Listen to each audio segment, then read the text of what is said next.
Welcome back, everyone, to another deep dive. This time, we're tackling creative visualization. And, wow, some of these chapter titles in this book, Yeah, prosperity, meeting your guide, I call mine too. I mean, pink bubble technique. I was Yeah. like, okay, I gotta see what this is about. There's some really interesting stuff in here for sure. It goes beyond just the typical think positive stuff. Right, exactly. It gets into some pretty deep concepts, Yeah. but then she brings it back down to earth with all these like practical techniques, almost like a workshop you can follow along with. Yeah, exactly. Like I've dabbled in visualization. I mean, who hasn't? Like you're trying to manifest a parking spot. But this book, this seems to go way deeper. So for anyone listening who's maybe never even heard of this, like what even IS creative visualization? How would you explain it? Well, think about it this way. You already use your imagination all the time, right? Yeah. I mean, to worry about things that might go wrong, Oh, yeah. to daydream about, what you wish would happen. Creative visualization is kind of like doing that intentionally. You're focusing that energy, but on the good stuff, on what you want to create. And you're doing it in a way that, honestly, makes it more likely to happen. Okay, so how does just like imagining something make it real? Right. Is this like magic or something? Well, not magic exactly, but there is definitely an energetic component to it. Gawain, she talks about how thoughts actually have a kind of magnetic quality. Okay. They attract similar energy. I mean, have you ever had that thing where you think of someone and then suddenly, boom, you run into them? Oh, all the time. Yeah. Almost like you kind of drew them in. Yeah, but some people would say, well, that's just coincidence. Sure, some people might. But if our thoughts have absolutely no power, then why do we spend so much time worrying? Yeah. It's almost like we're using creative visualization in reverse. We're picturing all the bad stuff. So Gawain's just saying, hey, let's turn that around. Let's use that same power, but for good. Okay, that makes sense. Now, could this be used to, like, manipulate other people? Because that's kind of a scary thought. I get that. Mm-hmm. But actually, Gawain addresses that head on in the book. She makes it very clear that creative visualization is about aligning yourself with what you want, Okay. not about trying to bend other people to your will. Right. In fact, she believes that the more people who are out there manifesting positively, the better it is for everyone. Interesting. It kind of raises the overall vibration, so to speak. So it's not about, like, forcing things to happen, but becoming more of a magnet for the things that are, I guess, meant for you. That's a great way to put it. And a big part of that is getting your mind and body into a receptive state. Hmm. That's why the book talks so much about relaxation techniques. Mm-hmm. Because when you're relaxed, you're more open to change. You're more in tune with your intuition, all that good stuff. Okay, now I have to bring this up because I know a lot of people, they get tripped up on the visualization part. Yeah. Like, not everyone sees vivid pictures in their mind. So what about those people? That's such a good point. And Gawain, she actually dedicates a whole section to this. She reassures readers that it's not really about literally seeing pictures. Okay. It's much more about the feeling, the knowing, that deep inner conviction that what you desire, it's already yours somehow. Okay. Some people might visualize through sound, others through just like a sense of knowing or some combo of things. Interesting. It's about finding what works for you. Yeah, that's such a relief because I've always struggled with the seeing pictures part. So if it's not just like daydreaming, what else is involved? Intention is key. Yeah. And Gawain talks about 3 elements that are really essential: desire, belief, and acceptance. Okay. So desire is pretty straightforward. You got to genuinely want what you're trying to manifest. Yeah. Belief is about trusting that it's actually possible, even if you don't know how it's going to happen. Okay. And acceptance is about being open to receiving it, even if it comes in a way you totally didn't expect. Interesting. That acceptance part, that really resonates with me. It's almost like that saying, let go and let God, like surrendering to the process. Exactly. Yeah. And Gawain, she talks about this click moment that happens when all 3 of those things align: desire, belief, and acceptance. And she describes it as like this point of crystal clear intention. Oh, wow. And it's like manifestation just speeds up dramatically. Wow. She even shares a personal story about how it took her 10 years to really clearly define what she wanted in a life partner. Okay. And what she did, boom, it manifested within weeks. Wow, that's amazing. It's powerful stuff. So it's not just wishful thinking. It's like there's real power in getting clear on what you want and believing it's possible. And speaking of powerful desires, let's talk about prosperity. How does all this apply to, like, abundance, wealth? Yeah, that's where things get really interesting. Because Gawain, she challenges a lot of those common beliefs we have around money. Okay. Like money is the root of all evil, or you have to work hard and sacrifice to be wealthy, all those things. Oh, yeah. I've heard all those. We've been programmed to believe that prosperity is somehow bad or unattainable. Yeah. But Gawain suggests that this whole scarcity programming, it's actually blocking us from receiving the abundance that the universe wants to give us. Oh, wow. She believes the universe is inherently abundant and we're all meant to prosper. She even goes so far as to say that if we could collectively shift our mindset around money, we could solve global poverty. Wow, that's a bold statement. So how do we shift out of that, like, scarcity mindset? Right. Do we just fake it till we make it? It's definitely more than just pretending. It starts with recognizing those limiting beliefs we've absorbed and consciously choosing to replace them with more empowering ones. Okay. Like, for example, instead of money is scarce, you could start affirming money flows to me easily and effortlessly. It's about retraining your mind to see abundance all around you. So it's about changing the lens through which we view the world. Exactly. And the book has some really cool exercises to help with that. There's one called the Abundance Meditation, where you imagine yourself in these like lush, beautiful environments surrounded by abundance of all kinds. Oh, nice. It's a really fun way to just tap into that feeling prosperity and expand your sense of what's possible. I love that. It sounds a lot more enjoyable than, stressing about bills all the time. Now, another chapter that caught my eye, accepting your good. Why would anyone have trouble accepting good things? That seems counterintuitive. Yeah, you'd be surprised. A Yeah. lot of people have this really deep-seated belief that they're just not worthy of receiving good things. They might sabotage their own success, push away opportunities, or even feel guilty when something good does happen. Really? It's wild. It's like they're blocking their own blessing. Yeah, exactly. Wow. And Gawain connects this to low self-image. But it can also come from childhood experiences or even societal conditioning. Wow, that's so sad to think about. So how do we help people with that? Well, the good news is we can change those beliefs. Gawain shares these really insightful anecdotes about observing this pattern in other people, Okay. which makes it feel like this shared human experience, not like some personal failing. Yeah. And then she offers this powerful exercise. Imagine people praising you, acknowledging your strengths and accomplishments. Okay. Even if it feels really awkward at first, it's about retraining your mind to accept positive feedback and recognize your own worth. Oh, I love that exercise. It's like intentionally counteracting all those years of like negative self-talk. Okay, one last thing before we wrap up part 1. Let's touch on outflowing. What's that all about? Oh, outflowing is so cool. It's about this principle of giving freely in order to receive. Okay. It's tied to the nature of energy holding on tightly to things. It actually blocks the flow. Interesting. The book emphasizes that true giving comes from a place of joy, not obligation or sacrifice. So it's not about giving till it hurts, but giving because it feels good. What are some of those creative outflow exercises that Gawain suggests? Oh, she encourages expressing appreciation to others, spending a little unnecessarily just for the pure experience of it.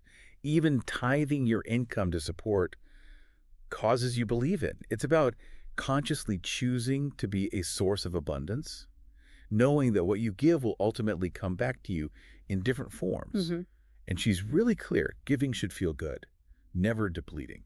I love that. It's not about depleting yourself. It's about like circulating abundance. Yes. This has been such a fascinating conversation already. I can't wait to dive into more of these concepts in part 2. It's almost like creating this positive ripple effect in the world, When you give freely, you open yourself up to receive even more good things. I love that analogy. It really does kind of highlight like how connected everything is. Now, shifting gears a bit, I'm really intrigued by the chapter on healing. How does creative visualization play a role in health and well-being? This is where things get really powerful. Gawain, she goes beyond just manifesting material stuff and gets into the mind's ability to influence, our physical health. Okay. And she emphasizes that illness, it's not something to be ashamed of Right. or punished for. She sees it more as a message Okay. from our inner selves, Right. like a sign that something's out of balance. So it's not about like blaming ourselves for getting sick, but trying to understand what our bodies are trying to tell us. Yeah, exactly. And she believes that by addressing the root cause of that imbalance, whether it's emotional, mental, spiritual, whatever, we can actually facilitate healing on a deeper level. Right. And it's not about denying conventional medicine or anything like that. Okay. It's about using creative visualization as a tool to support the process. Okay, that makes sense. Yeah. But how can just visualizing yourself as healthy actually help with healing? Like, we can't just think ourselves better, right? Well, there's actually a growing body of research that suggests that our thoughts and beliefs have a huge impact on our physical health. Like, for example, there are studies that show that people who have a positive outlook and who believe that they can recover from an illness, they tend to have better outcomes than those who don't. Oh, wow. And so Gawain, she believes that creative visualization can help us cultivate that positive mindset, Hmm. and really tap into our body's own innate ability to heal itself. So it's about shifting our focus from like fear and despair to hope and possibility. Exactly. And she gives some really concrete techniques for doing this. Like, for example, she suggests visualizing yourself bathed in this healing light, Okay. feeling really strong and vibrant. Or picturing your immune system just fighting off any harmful invaders. Interesting. The key is to engage all your senses in the visualization. See it, feel it, hear it, even smell it if you can, Wow. to really make it as real as possible in your mind. That's fascinating. It's like you're giving your body a blueprint for healing. Now, Yeah. what about healing others? Can we use creative visualization for that too? That's where things get a little more, I guess you could say, esoteric. Okay. McGuane, she touches on this concept of the universal mind, this idea that we're all interconnected on some deeper level. And she suggests that, by holding a positive image of someone else's healing in our mind, we can actually contribute to their well-being. Wow, really? And she's careful to say that it's not about trying to control another person's healing journey or anything like that. Right. It's more about offering them like loving support and encouragement through our thoughts and intentions. So it's like we're sending them positive vibes. It's more than just vibes, though. It's about tapping into that interconnected web of consciousness and using our focused intention to actually amplify their own healing energy. Oh, wow. That's amazing. The book actually describes this really beautiful visualization where you imagine sending golden light to the person who needs healing, envisioning them surrounded by love and support. Oh, that's so beautiful. It kind of reminds me of the power of prayer. We're sending good thoughts to someone who's struggling. Okay, we've covered a lot of ground here, but there's still so many other intriguing chapters. Can you give us a glimpse into some of the other techniques or concepts that people can explore in the book? Absolutely. One that really stood out to me was the chapter on meeting your guide. Okay. Gawain describes this meditation where you visualize yourself connecting with like a wise and loving being who can offer guidance and support on your life journey. And this guide could be a person, an animal, a spiritual figure, even just a symbol of your own inner wisdom, really. Wow, that's amazing. It's like you're accessing like a higher source of knowledge and intuition. I've always heard of people having like spirit guides, but I never thought about actually visualizing meeting one. It's really powerful for tapping into your own inner guidance system.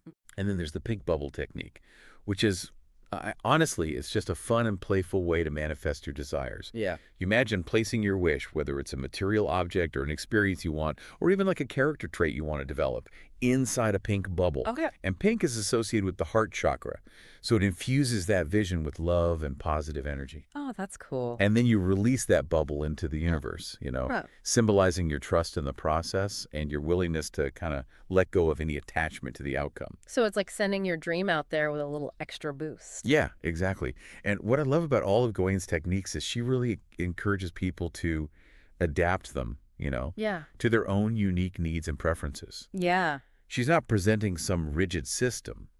It's more like a toolbox of techniques to experiment with, see what clicks for you. I love that because what works for one person might not work for another. And, we all have our own unique ways of connecting to that, like inner power. This has been such an eye-opening exploration, but before we wrap up part 2, I have to ask, what are some of the key takeaways you hope people listening will like really remember from all this? I think the most important message is that we're all powerful creators. Yeah. We have this ability to consciously shape our reality through our thoughts, our feelings, our intentions. And creative visualization, it's a really practical, accessible tool that can help us harness that power and create lives that are filled with more joy, more abundance, more fulfillment. Yeah. And it's not about denying the challenges of life or anything. Right. It's about approaching them with a sense of empowerment, with a sense of possibility. Yeah, it's like we're not just passive victims of circumstance, we're active participants in creating our own destinies. Exactly. What a powerful reminder. I can't wait to continue this conversation in part 3 and explore even more of Gawain's wisdom. It really is. It's like she's saying, hey, you're allowed to dream big, and here are the tools to actually make it happen. Exactly.